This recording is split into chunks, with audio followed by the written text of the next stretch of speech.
All right, we are live. We're just going to give a moment or two to let the notifications go out here. This is Justin in Rochester. I am at jday_24 on Twitter. This is the normal time slot for my show with Mike and Kyla, which we call a day with Mike and Kyla, but due to some scheduling issues and Mike feeling a little under the weather, it's just a day today. But I'm ching. But all jokes aside, we're going to get into a little bit of Viking content. This is also going to be my inaugural show as on my personal channel as well. So if you could, first off, please like, comment, and subscribe to the Purple Code on YouTube, the Purple Code on Facebook, the Purple Code backup page. And then there is, of course, my channel. See, I got to put mine last here. The name of my channel is called Skull for Days, a Minnesota Vikings podcast. So before we get started, being that I am on the Purple Code here, I have to start off by giving my love to the sponsors for the Purple Code. First and foremost, our original and always number one sponsor, which is Rinaldi's Pizza and Pasta. They're located on Wood Lane Drive in Woodbury, and that's right off the intersection of Valley Creek Road and I-494. Pizza, wings, cheese bread, all of which are phenomenal. Our second sponsor is Nautical Bowls. They're also located in Woodbury. They're on Hudson Place, and that's off the intersection of Wisconsin Street and I-94. So before I get into the quick recap, just to let you all know, A Day with Mike and Kyla will be at its normal time slot tomorrow from 6:30 Central Time to about 7:15. Again, we were trying to juggle around some schedules and just decided, you know what, let's just do our show at full strength tomorrow. So I decided to fill in a little bit of content here real quick. We will be done promptly by 7:15, 7:20, because obviously we still have Rap and Dave going tomorrow night at their usual time slot. So being that this is also the inaugural video on my normal channel, I'm just going to say, hey, I'm 43 years old. I've only seen the Vikings go to 5 NFC championship games and not a single Super Bowl. Yeah, 87 didn't hurt us much because I was only 8 years old at the time, and they were coming off in the Twin Cities. We were coming off the Twins just actually winning a World Series, which, you know, let that sink in for a second as well. 98 heartbreak. My brother and I were there. It was a long walk back for a mile and a half back to Augsburg College, where I was a sophomore. I'm going to say it right now. We're not even going to talk about 2000. 2009, yeah, I was over that in about a half an hour because I told you from the beginning, do not bring Brett Favre into this team. He's going to make us really good just to break our hearts. Then there's the Minneapolis Miracle. And for a second and a half, we all thought, you know what, maybe the demons are exorcised, only for the Vikings to do a Vikings thing. And with an opportunity to play in a Super Bowl in their home stadium, they go out and lay an egg. But we're not going to talk about any more heartbreaking Vikings defeats. We're going to talk a little bit more about this 5-1 start that the Vikings are on. Now, again, this is just going to be a short one here tonight where I'm just going to give my thoughts and opinions because, again, I'll save a little bit of the material for tomorrow when I have Mike and Kylie here with me. But at the end of the day, we are at our bye week and we are 5-1. If you had told anybody that going into the season, they would have taken that, particularly, as I said yesterday on the quick post-game show that SK and I did, one of those victories came against the Green Bay Packers. We might talk a smidgen about those guys later here today as well. But I don't care how we get there. Yes, this team has a lot of areas to improve in. And yes, they're playing Russian roulette and they're playing with fire to constantly be relying on all of these good breaks. But sometimes you make your own breaks in life. I mean, that's just the reality of the situation. You know, good teams find a way to overcome deficiencies on their team. And sometimes you get luck. Yes, they played backup quarterbacks, third-string quarterbacks, all that good stuff. They haven't played their best, and they're still 5-1. In previous iterations of this team, not only Mike Zimmer, but Leslie Frazier, Brad Childress, Mike Tice, Dennis Green, playing like this and playing in this many close games would not have resulted in 5 out of 6 wins. Yes, yesterday the offense did just enough, and I'm going to break that down a little bit more tomorrow. But when you have 15 drives, well, 14 if you take out the last kneel-down drive, you have 14 drives and you had 11 3-and-outs. Now, officially, it's only 10 because one of them, the defense got you an interception and put you in field goal range. So after you went 3-and-out, they kicked a field goal. So technically, that doesn't count as a 3-and-out. But having said all that, offensively, you had 3 touchdown drives, and the rest of them, you didn't have more than 3 plays on. We got some work to do on that, but we'll break a little bit more down. Right now, I want to say a little more positive and say, hey, defensively, we know that they're the weakness of our team and that our expectations are higher on the offense. But yesterday finally was the opportunity for the defense to finally do something besides play cover 2 shell. Yes, Teddy Bridgewater and company put up a lot of passing yards. We all understand that. But these are the same kind of garbage yards that at times, who cares? Who cares?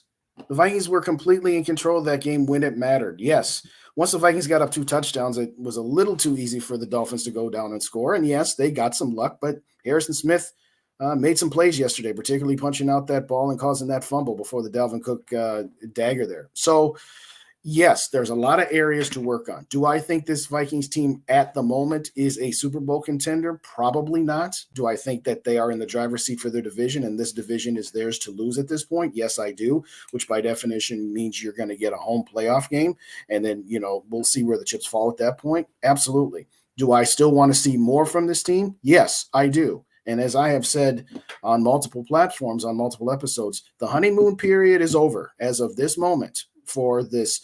Well, it's a new scheme under Kevin O'Connell and, Ed Onatel. I'm going to maybe put the D back in Donatel after yesterday's performance because, again, between, the amount of pressures, the sacks, and the turnovers, okay, that's good. But that needs to continue defensively. There needs to not be as much. See, we like to say they're a bend but don't break defense, and they've been doing more breaking than they have bending. But at the end of it, 5-1. Offensively, we need more consistency. I know the offensive line struggled yesterday, but there's a difference between the offensive line struggling and the offensive line just getting worked. There was a couple plays they got worked. Did they struggle a lot yesterday? Yes. Wide receivers struggled a lot yesterday too. I've never seen a more quiet 100-yard game from a wide receiver than we did from Justin Jefferson. Yes, he had a couple of nice first downs and had that big long gainer down inside the red zone. We all love that. But wide receivers were not getting a whole lot of separation yesterday and weren't winning a lot of routes. This is where, if you are going to have an offensive-minded head coach and you're going to put all the eggs into he's going to unlock Kirk Cousins and all of this other stuff where we just want our defense to play, middle of the road to somewhere between, 16 and 20th, this offense needs to be far more consistent than where it has been. I want to say thank you to the couple of commenters in here. Jason, thanks. Appreciate you, man. Skull from distant Florida. Hey, I hope you had a good time, Jason. Maybe you got to the game. I'm not sure. Do want to thank Grandler 12, Joe, how are you? Here to support from Rap and Dave. Hey, yes. Rap and Dave, I'll tell you what. Go over to Rap's page. I believe they just did a show a little bit ago here, and they probably went on about, they were both at the game yesterday, and I know they had gone to some events yesterday, so please give them that's on Rap's page. That's Purple Pocket Podcast. So thanks for joining me here. I very much appreciate you. Please like, comment, and subscribe, and if you could, share with your friends as well. I do much appreciate that here. So this is the Vikings bye week. This is the time where, you get yourself healthy, you do your self-evaluating, both as a coaching staff and as players. You get healthy. That's another advantage the Vikings have had this year is they have been arguably the most healthy team in the NFL. And at some point, you have to understand that that's not going to continue. It's always good to have advantages and breaks. We've seen our neighbors to the east have advantages and breaks for decades. And we always say, boy, they get every call, or it's amazing how they always get this. All right, we're finally getting some of that this year. And by and large, Vikings have taken advantage of it. Would like it to be a little less close so that maybe once with 5 minutes left in the fourth quarter, we can start moving on with the rest of our Sundays as opposed to sitting there nail biting. But nevertheless, you're never going to complain about being 5-1. And if you do, you're kind of missing the whole point of being a fan. A fan means a fanatic, means cheer your team on. And you, as Mike Tice would say, enjoy the season. Yes. Does that mean we have to fool ourselves into thinking that, we're going to go into Buffalo and run roughshod over that team, or we're going to go all the way to Super Bowl? No, not necessarily. There can be both. You can have both the celebratory, hey, we're 5-1, we're leading the division. The Packers are not looking very good right now, but still have some reasonability to say that we're not, invincible and whatnot. Philadelphia, they held on last night. They held on last night against Dallas, and that's good. But we'll see what Dallas is like once Dak Prescott gets back in there. But for right now, the Vikings are in the thick of things in this conference. Yes, it's the weaker of the two conferences. We understand that. We know that they're the weaker conference, and that's okay. Who cares? Go through the list of all Super Bowl winners. They didn't go back and say, hey, well, you know what? This team's Super Bowl kind of has an asterisk by it because they played in a weak conference. Nobody cares about that. All they care about is who won the tournament, who won the big game. That's all that matters at this point. So for me, for right now, I'm done listening to the, hey, well, yeah, we're winning, but. Yes, there's a lot of buts. Guess what? Every team in the NFL has that. Every team that's ever won a championship's had that. Look at the Green Bay Packers, the year they won the Super Bowl in 2010 with Aaron Rodgers. They were the 6th seed and barely got in because they needed 7 things to happen to them over the last 2 weeks just for them to get into the dance. And then they went on the road and won 3 games. Does that mean that means it can be repeated like that all the time? No, but Green Bay's not giving their Super Bowl back because 17 things happened to allow them to qualify for the playoffs. So it doesn't matter. All that matters, you get in the dance and you win 4 games. Simple as that. Now, I think it's imperative for the Vikings to continue to bank on these games against some of these mediocre to less than mediocre teams. Again, I'm going to get a little bit more in depth into this, but not to look too far ahead, but you kind of got to win both of your games, get to 7-1 coming out of the bye week before you have that 3-game stretch against Dallas and New England and Buffalo. But a little more in-depth detail on that later. Oh, my guy, Rap. Appreciate you, man. Facts. Been healthy for yes. Outside of Lewisine, good luck to you, bro. Hope you can recover. We really haven't had a whole lot of injury issues this year, and we faced a lot of backup and third-string quarterbacks. You know what? At some point, one could argue that the Vikings are due for some luck like this, and the other side of that is at some point that luck's going to flip around. So you don't want to rely too much on always having that sort of good luck happening to you here. Hey, appreciate your Rap. I hope you had a good time. I'll check out your show once I get done with this and have some food here, dinner. But let's see who else we got here. Blake, thanks for joining. I appreciate it. Do you believe they are not playing their best? No, they're not. And that's a very good point, Blake. They're not playing their best. Kirk Cousins even said it in his interview. It's like the inverse of last year where we were playing our best and we were just not good enough. Right now, they're not playing their best and they're 5-1. Again, that's good because that means you're winning games as you are improving, as you are learning the system, as you're getting more comfortable with each other, as those sorts of things goes. You gladly would take being 5-1 and barely played your best football at all. Now, at some point, it can't be the talk of the town to say, well, we've done this and we've done this and we haven't played our best football yet. Okay, that's fine. At some point, you've got to graduate into the we haven't played our best football yet into start playing your best football. Just Vibes, thanks for coming. Appreciate you. What's good? Hey, what's good is the Vikings are 5-1 and the Packers are 3-3, and they look in a complete mess. I'm going to touch on the Packers here in just a couple minutes before we get out of here. Let's see what do we got here. Oh, Dave, what's going on, Dave? Hold on. Rookie coach, all new offensive and defensive systems. Yeah, growing pains. Yeah, I feel you on that, Dave. I do. I'm going to balk a little bit on this new offensive system because all I heard when we fired Zimmer and Spielman and brought in Kwesi and KOC was this is a system that Kirk Cousins is worth with. I know every offensive system isn't identical, but let's not pretend that we're going from, the Kubiak system to, the run and shoot offense where it's completely different terminology. But to your point, yes, everything about this is new and it is going to take some time to gel. And it's better to be at the bye week 5-1 versus 3-3 or 2-4 trying to gel. So no, Dave, you're absolutely right. I will absolutely, I'll still take that. Before I go any further, I always have to once in a while flip the ticker back over to our sponsors here. So if you are in the Woodbury area, please give Rinaldi's Pizza and Pasta a call or drop on in. Mention the purple code, mention TPC, you'll get a family discount. Again, they're on Wood Lane Drive right off of I-94 and Valley Creek Road. And of course, same goes for Nautical Bulls. They also have the family discount. If you mention TPC, they're located on Hudson Place, and that's off of Woodbury Street and I-94. Okay, so we got some housekeeping items on the way. And if you could, again, we're both live streaming both here on YouTube for the Purple Code as well as my personal page. And again, just getting that started there, I named it Skull for Days because, I didn't want to repeat somebody else's podcast name because there's a billion of them out there.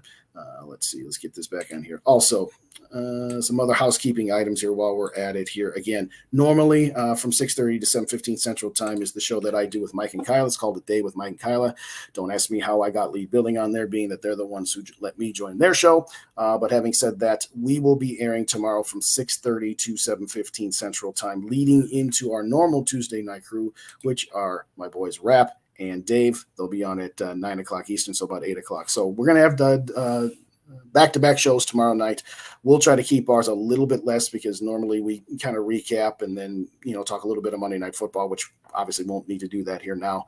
But we don't want to clump on their space. And like I said, go check out Rap's page where he and Dave, I think, did over an hour recapping the fun times because they were both at the game on Sunday.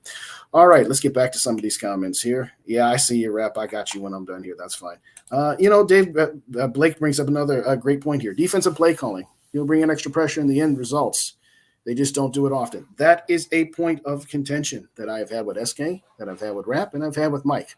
So when you have personnel that was based on Mike Zimmer's 4-3 defense, talk about Harrison Smith, we talk about Danielle Hunter and Eric Kendricks and the stalwarts of this team, Patrick Peterson.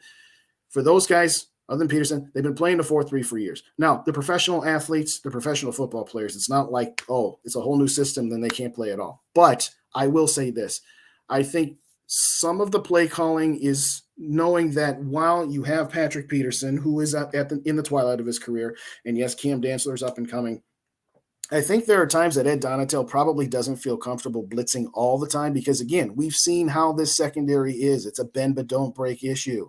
Okay, they're going to give up lots of yards, and then they want to tighten up in the red zone. They want to be opportunistic to get defensive turnovers and putting your offense in a better position that way. They're going to give up yards. Yes, you blitz too many times against a secondary behind you like that. Yeah, you might get some additional sacks, but you also might be giving up some additional bombs where you're not just bending but not breaking, but you're bending and breaking there. So one of the things that I've said on my show and in a couple of different areas, I believe on one of the post games, is maybe Ed Donatel is saying, look, I can't blitz too many times. I've only got so many bullets to fire. I'm not saying that there isn't a middle ground somewhere between where he's been and where maybe there is some extra value that could be getting out of those blitzes without exposing the back end too much. But I think for right now, as he's talked about, adjusting to new systems, players playing in new systems, both offensively and defensively, I think Ed Donatel is probably holding back a little bit out of his blitzes until it comes to, middle of the fourth quarter. I mean, look what they did against Jared Goff and Andy Dalton, Teddy yesterday as well. Yesterday, they got more pressure without blitzing. They blitzed more, but I also feel that they felt that they didn't have as much to lose against a guy like Teddy, who just is what he is at this point. But to answer that's a long-winded way, Blake, of saying that I think part of it is that he doesn't want to fire too many bullets until he has to, so that he's not losing the effectiveness. I guess it's kind of like calling a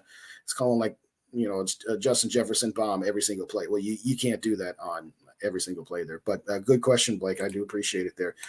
Similar one here from Raw. What's your take on the Vikings soft defense against the Eagles? Brutal. Well, the whole game was brutal. The offense was brutal. Defense was brutal. Other than an interception into the red zone that went nowhere. But I digress. Realistically, it's not who you play, it's when you play them. I think we all like the idea of playing Green Bay at home week 1. And that gave us some definite advantages. Now, the way the Packers are looking, it might not have mattered when we played that game. But, yeah, I think if we played the Eagles again, we'd give them a better game, both offensively and defensively. Again, what I just got done saying is the soft coverages, that's part of who they are right now. Do they have is there some money left on the table where they could be using Danielle Hunter a little bit more in his traditional role? Maybe. Zadarius Smith was a man-child yesterday. I think part of it, again, is getting used to each other and, picking up on the new system. And like I said, the statute of limitations on that has expired. It's now 6 games. It's the bye week. That excuse doesn't get to be played much longer. But, I think week 2 is a little bit different. I mean, if we were playing the Eagles, 2 weeks from now, do I think that if we went into Philly in 2 weeks that absolutely we win that game? No, not necessarily. I think we put up a better fight than we did in week 2. But yes, it was absolutely brutal to watch. And I'll be honest with you, Raul, there are times where this defense is absolutely brutal to watch no matter what we're playing. It's one of those we kind of did, for all the faults we want to talk about Mike Zimmer and why it was time to move on from the Zimmer regime and Rick Spielman and his head coaching style had gotten stale. We have gotten used and a little spoiled as Vikings fans to have defenses that are actually on occasions going to get off the field on third down and that sort of thing. So you kind of have to take a little bit of good, the bad there as well here. Who's next on the extravaganza? Let's see here. I need purple. Yes, that would be good if the Purple People Eaters unretired. Don't know that they would be able to do all that much difference, but good call, Rich. Thanks for joining. Appreciate you, man. Do we need a new defensive coach? Not yet, Raul. Not yet.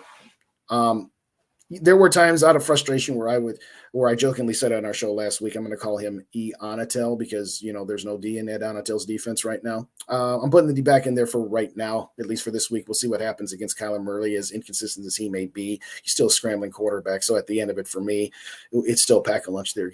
For right now, no. They brought him in for a reason. They said, this is the reason we're going to go with this system. We think this is going to complement the offense and what Kevin O'Connell wants to do.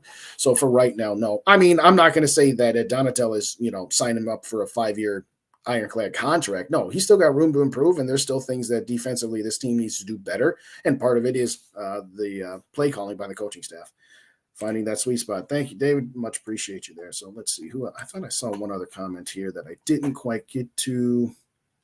Nope, I did think I get to them all here. So with all that being said, I promised that I wouldn't go much more than 20, 25 minutes here. So I'm just going to wrap by saying this. Thanks again, everybody, for joining me. Please like, comment, and subscribe. And again, if you could, please give my new channel, that is Skull for Days, a follow and a subscribe and a like and a share and all those other good things. Let your friends know that, hey, this guy he's actually decided to take the plunge and make his own channel there now. But I want to thank everybody for joining us. Again, reminder, the normal slot tonight is my show, A Day with Mike and Kyla. That'll be tomorrow at 6:30. That will still not infringe upon Rap and Dave's time, which will be at 9. But please like, comment, and subscribe to their channels as well. Do want to thank everybody for stopping by here tonight. The Vikings are 5-1. I did say I was going to get a little bit of Packers talk, so let me get this here. Let's just say this. There's nothing greater than a weekend where the Vikings win and the Packers lose, because we get to celebrate and we get to remind everybody how wonderfully delicious those Packer fans' tears taste. I will say this. Let's wait a couple more weeks. Let's let them destruct a little bit more. Because while this is fun, I still can see the Packers, because it's Aaron Rodgers, still finding a way to make this interesting. I've said it before, I'll say it again. Right now, this division is the Vikings to lose. Right now, they're to quote Game of Thrones, the Kings in the North. All right? But let's just enjoy this, because I've never seen Aaron Rodgers look so depressed. And it's almost like he came back this year just for the paycheck. He just seems so disinterested, like he just does not care at all. And it's just wonderful to finally see that after 30 years of having Hall of Fame quarterbacks, that now they understand what it is to have a mediocre team there. So with all that being said, enjoy the bye week. We're still going to have programming. Like I said, we'll have 2 shows tomorrow night, the normal grade 8 on Wednesday, C&D on Thursday. SK is going to have his shows over the weekend. Next week, Mike Kylan and myself will also have a special guest on. We're still working out the details on that as to whether that's going to be tomorrow or whether that's going to be next Monday. But do please keep it tuned here to the Purple Code. One more time, I want to thank Rinaldi's Pizza in Boston, Woodbury, as well as Nautical Bulls that is also in Woodbury. Let me just go ahead and get their insignias up there. Again, Rinaldi's Pizza and Pasta, that's in Woodbury, and that's on Wood Lane Drive. Nautical Bulls is on Hudson Place. Please give our sponsor some love. Go in and just say the words the Purple Code or TPC. They will give you a family discount. That's on both of our sponsors there. So for now, I do want to thank, first off, again, want to give a special thanks to SK and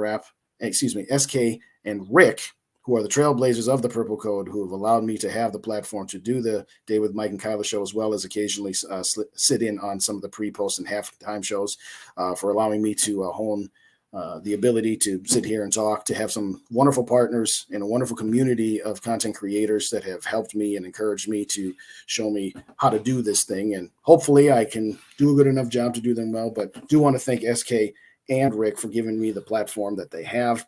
Do want to thank Mike and Kyla for sitting in with me and allowing me to guide the ship, so to speak. It's been a ton of fun. Again, we're on every single Monday night, so please give us that. And I want to say thanks to Rap and Dave for giving me the encouragement as well. So I think that's going to wrap it here for right now. No pun intended. Monday Night Football is about to start. So this is normally about the time that we end our show. So I'm just going to say thanks, everybody, for joining us. And again, please like, comment, and subscribe on both the Purple Code on YouTube, both the standard and backup Facebook page, because we had some Facebook issues. So we got 2 pages now. So like and subscribe on both of those, as well as to my personal channel, Skull for Days. And again, that's where I will do some hits as well. All of the content that I do on the Purple Code will be ported over there as well. But just want to say thanks, everybody, for joining us. Enjoy the bye week. 5-1, 2 games up, well, 2.5 games up on this division. And just listening to a couple of Packer fans at work today just be so salty. There was nothing greater than that. So thanks again, everybody, for coming. Appreciate you. Let's see. Is there any more comments on here? Nope, that's it. Hey, Rap, thanks again. I appreciate you, man. Skull Vikes, and have a great rest of your day. And we'll be on every day this weekend. Next week as the Vikings go into bye weeks, and we'll see how far this train can roll. Thanks again. Bye-bye.